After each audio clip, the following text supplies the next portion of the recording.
This week, we bring you a heartwarming story about a group of Kenyan women in the US, otherwise known as KWITU, and how this group is providing a soft landing for recent migrants, especially women, through support systems and structures that it has established in the last 3 years.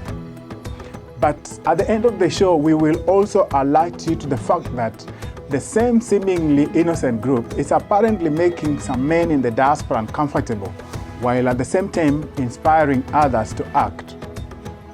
And to see how the men are responding, you'll just have to join us next week. Welcome.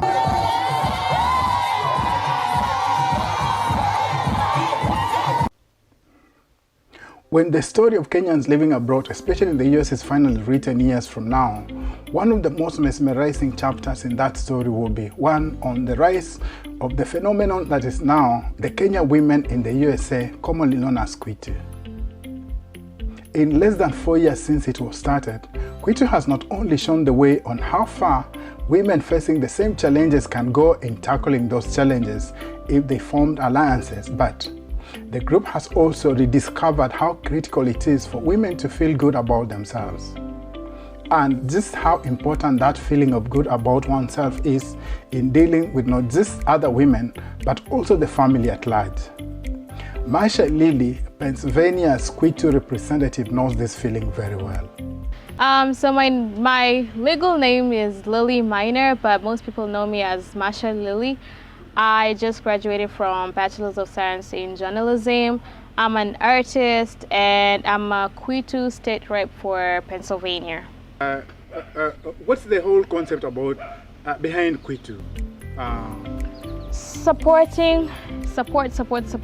You know, most people who come in diaspora, not everybody comes here with their mom or their dad or their family siblings or anything. Most people don't have extended family here. So if you're able to find a friend who builds that trust and friendship, and then you become like a family, that's someone you can lean on. So KWITU is someone you can lean on, support. I can't buy bread today for my kids. As a woman, I am not ashamed to say I can't buy bread for my kids. If I go tell my friend that, she'll be like, shika, nunulia watoto. More than bread, nunulia watoto chakula kesho, chakula the whole week. That is what KWITU is about. Support your neighbor, support your friend, support the stranger. We all don't know each other. But through the platform, we have connected. I have met people through online, I have met people that I never thought I would ever meet. So KWITU is all about support. You don't have your family here, you have your family here, it doesn't matter.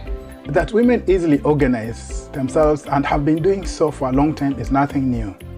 After all, it's believed that it's women's associations such as Sindikisha, Shilingi kwa Shilingi, and even Maendeleo ya Wanawake that helped Kenya go through hard times in the late 80s and early 90s, when the country was forced to retrench thousands of civil servants following recommendations from the so-called Bretton Woods institutions. This was during the structural adjustment programs, commonly known as SAPs, that were introduced in the 80s during the heady days of multipartyism and democratization forced down the throats of African countries. But KWITU is different from most groups in more ways than just being another social gathering. Tell us, how do you become a member of KWITU? You send your request on Facebook, whatever state the state you live in, because we have chapters. There's KWITU chapter. I'm the representative for Pennsylvania. So let's say I meet a Kenyan who still doesn't know about what KWITU is. I'll let them know. We do small functionings in the state to introduce other Kenyans who are not there. So if they're not a member, be like, hey, it does not cost you to join. It's free. As long as you are born in Kenya or a Kenyan native. That is the only eligibility for you to be a KWITU member. Social support systems, the way we understood them when we were back in Africa, don't exist in the diaspora, and life can present immense challenges for people who don't have the right legal status or newcomers trying to find their footing in the first world. For many who find themselves in such predicaments, KWITU has become their place of refuge. And that is precisely the reason KWITU was formed in the first place by Lily Richards. My name is Lily Richards Okech. I am a Kenyan, but I live here in the USA in New Jersey. I'm also a power admin at KWITU. It's a Facebook group that KWITU means Kenyan Women in the USA. KWITU as a Facebook group came because there was that necessity for the Kenyan women to connect. I had been here for a couple of years, and I remembered how coming here to start a life was hard. Being that I left my entire family back home, I came and yes, I was hosted by a great family, but I was homesick. And most of the times I was alone, lonely, and it was hard to get resources and to talk to people who are familiar with my background or where I came from, people who can be able to help me maneuver and find stuff here in the US. I needed that connection. I needed to connect with people from my home, where I came from Kenya. So out of that, I was in so many Facebook groups, and these groups never worked for me.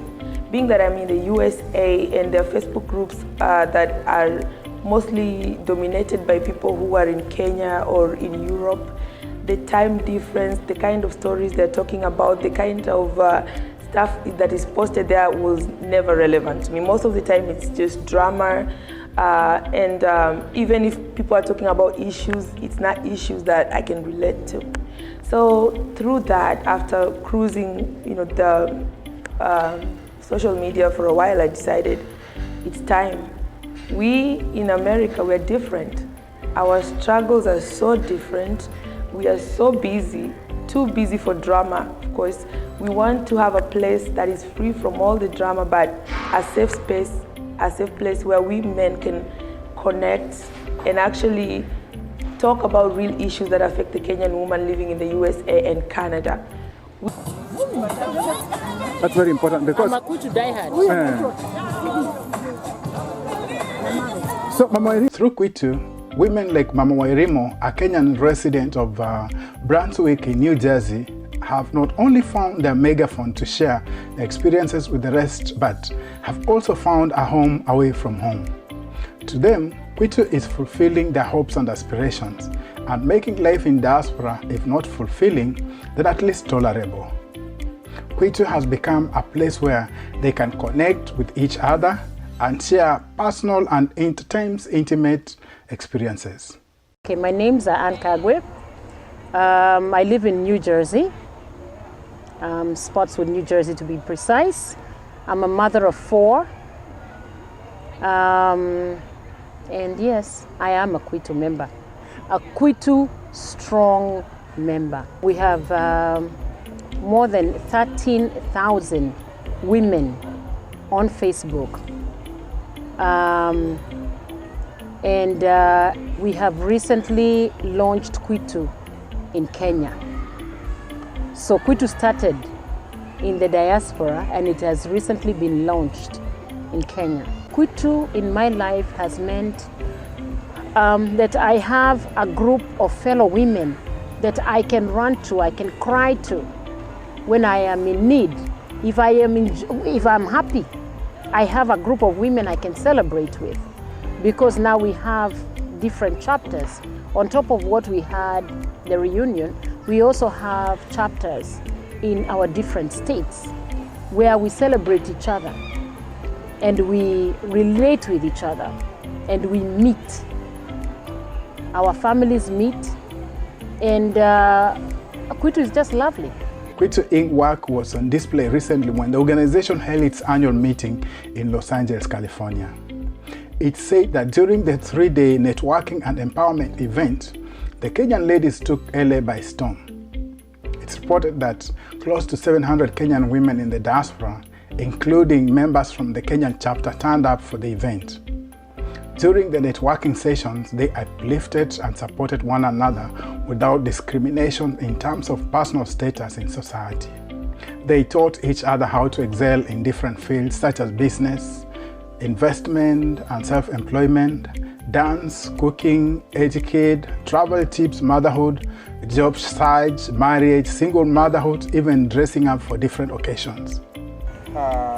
First, did you attend the annual event? Oh yes. And how was it? It was awesome. Very well organized.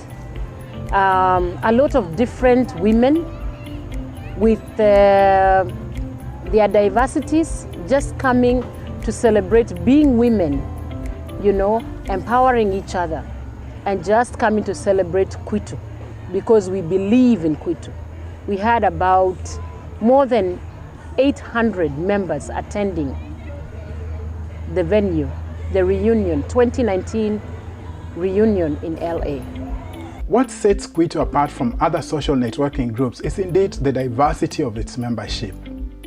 In the group, you find the high and mighty intermingling and relating comfortably with the lowly, the highly educated and rich sharing their knowledge and resources with the less educated and the poor, and those with green cards assisting those who don't have them obtain them. KWITU sets it apart because every day when these ladies wake up and go do their work and everything, they are respected at that point. But when they come together as KWITU, they're like girlfriends. They're acting like friends from primary to high school, and they're holding no barriers. They're open to each other. This one has a problem, this one has this one is trying to do this one is chipping in, and they're so open in such a way. I loved it. I respected it. And to me, all I could say is hongera KWITU. KWITU should be a bank. They'll make more money. But signs are already emerging that KWITU's success is becoming a threat to the Kenyan men, especially in the US, who argue that they are disadvantaged because the laws in the Western countries favor women at the expense of men. They say some women are using platforms like KWITU to undermine the institutions of marriage. We Kenyan men especially, we walk into this society with our own egos. Maybe ukiwa Kenya ulikuwa daktari and you walk into this society thinking it's going to accept you like the way the other one accepted you. A woman walks in, even if she was a banker, a top banker, she walks in with a blank slate because she has no ego with her. The only time you get the ego is when you press it out of her, and it takes a lot. Now, we come with our own ego, and then that ego is snatched by this society real quick, because all your credentials that you came with and what you came with there, you have to be given a blank slate. That's snatching the ego. Now you have to humble yourself to a level you've never thought you can humble yourself. Men fall into a depression, a sort of kind of depression, because when they walk into this society and you find the first jobs you can only get is nursing.